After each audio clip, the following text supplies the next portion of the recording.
beloved Boss Mike Cervera.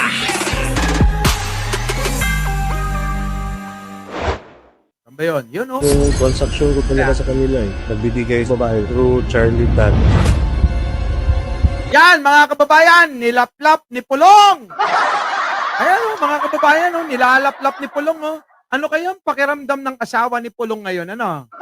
Ay, Pulong, ano kaya pakiramdam ng asawa mo? Di, yan. Oo. Eh, kung laplapin mo yung babae, riyan, oh. Talaga naman, ano? Laplapan kung laplapan talaga, eh, no? Ay, grabe talaga itong, ano, si Pulong, oh. Ang kapal ng mukha. Oh, di ba? Oh, di ba, mga kababayan? Malupit talaga. Oh, so yan, oh, binalikan ko lang, oh. Tignan ninyo, mga kababayan, ha? Matindi. Oh. Oh, ayan, oh. Di ba? Oh. Ayan, oh, ala. Talaga naman, mga kababayan, ano, kakaiba. Tiba-tiba si Pulong.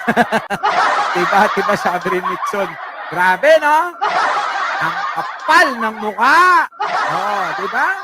Oh, ito na, mga kababayan. Dumako pa tayo sa isang topic natin. Oh, eto. Yusek, ano bang status ni Congresswoman Camille? Para sa Ayan, mga kababayan, tinatanong. Ano pa ba? Siyempre tayo, ganun din naman, ano? Nagtatanong kung ano ang status na po ng alin, mga kababayan, ng etong si Camille Villar, dahil nga po ito ay nakita naman na nandoon na nga ho sa kampo ni Sara, abay lumilipat pa ng bakod ni Pangulo. Abay ginagawa hong ano si Pangulong Bongbong, mga kababayan, ano? Ginagawang martir, ginagawang walang nararamdaman, walang pakiramdam. Ano po? Abay matapos ka pumunta doon sa kabila. May gana ka pang bumalik kay Pangulong Bongbong. Ang kapal naman ng mukha mo. Di po ba, mga kababayan? Ano po? Di po ba?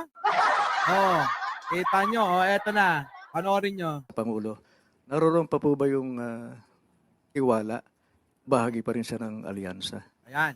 Oh, nananatili pa rin daw ba ang tiwala at bahagi pa rin daw ba siya ng alyansa, mga kababayan? Ha? Oh, eto na.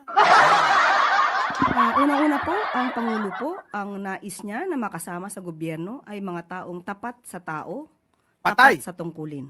Grabe, no? Ito ang sagot, mga kababayan. Ito ang sagot ni Atty. Claire Castro. Unang-una po sa lahat, ang gusto pong makasama ni Pangulong Bongbong Marcos ay yung taong tapat sa kanyang tungkulin, tapat sa mamamayang Pilipino, hindi po kay Sara Duterte. Parang ganun yung gusto sabihin, ano, mga kababayan? Oh, pakinggan ninyo. Unang-una daw sa lahat. Bahagi pa rin siya ng alyansa. Unang-una po, ang Pangulo po, ang nais niya na makasama sa gobyerno ay Ay. mga taong tapat sa tao, Ang nais po ng ating Pangulong Bongbong Marcos, unang-una ay yung tapat sa tao. tapat sa tungkulin. Tapat sa tungkulin. Naka, Diyos ko.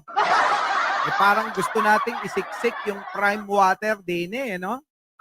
Ano? Yung prime water ba? Tapat ba? Pagiging tapat ba sa tao kung yung serbisyo ng sarili mong kumpanya ay hindi na ibibigay sa mamamayang Pilipino, mga kababayan? Tapat ba na matatawag yon sa mga tao?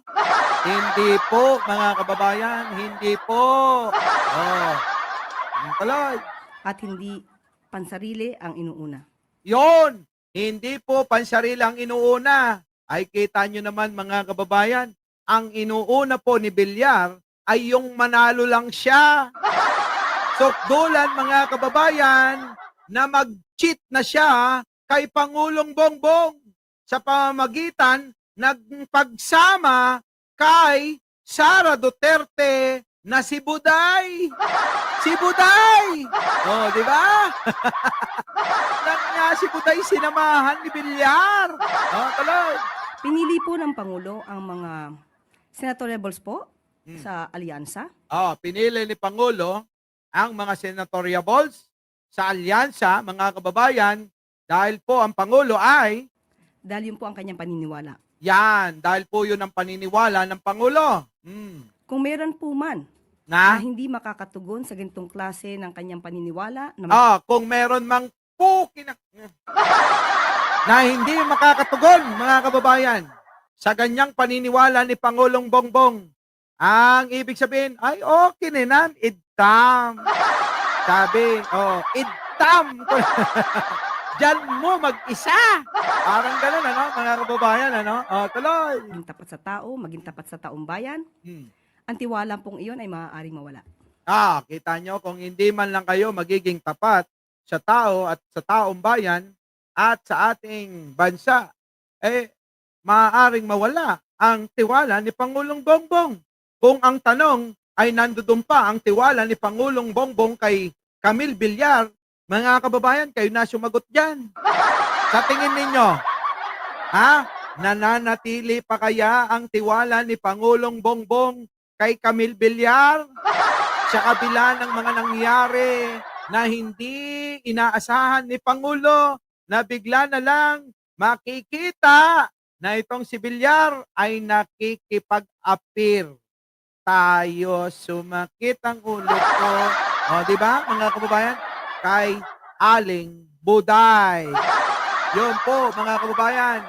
Ang tila ba parang sinawalang bahala ni Camille Villar yung pagsama niya kay Aling Buday. Ngayon, mga kababayan, tanong, kayo po ba ay magtitiwala pa kay Camille Villar? Kayo na ho ang makakasagot niyan. Ano po? Pero tingin ko, ang Pangulo, mukhang hindi na ho eh.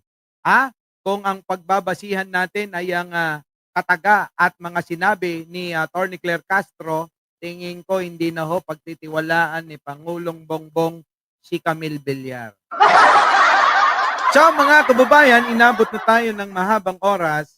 At mga kababayan, bago tayo maghiwa-hiwalay, huwag niyo hong kakalimutan ang lagi kong habilin at hinihiling na huwag niyong kalimutang mag-like, mag-share at mag-subscribe. Ano po?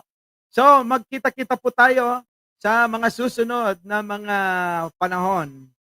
Mamaya o isang araw o bukas. Ano po? Nako, sulitin na natin to. Sapagkat po, sa mga susunod na araw, ay mahihirapan na po ako na makapag-live at makasama ko kayo. Ano po? So muli, isang like naman dyan. At sa mga hindi pa nakapag-subscribe, subscribe na.